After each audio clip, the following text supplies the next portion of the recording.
शादी की पहली रात हस्बैंड कमरे में दाखिल हुआ तो उसकी बीवी सो रही थी। उसने अपनी बीवी को उठाया और कहा, आज क्यों तुम सोई हो?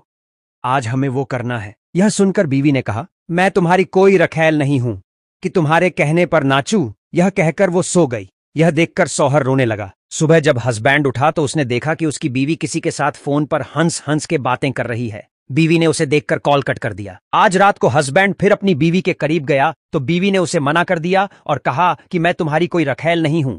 ये कहकर वो सो गई। एक दिन हस्बैंड बाजार से जा रहा था कि उसने देखा कि उसकी बीवी एक गैर मर्द के साथ बातें कर रही थी। जब वो घर आए तो हस्बैंड ने पूछा कि बिना बताए आज कहां चली गई थी? बीवी ने कहा, मैं बाजार में सब्जियां लेने गई थी। हस्बैंड ने पूछा, तो फिर सब्जियां कहां हैं? बीवी ने कहा, क्या हर चीज तुम्हें बताना जरूरी है? यह कहकर वह चली गई।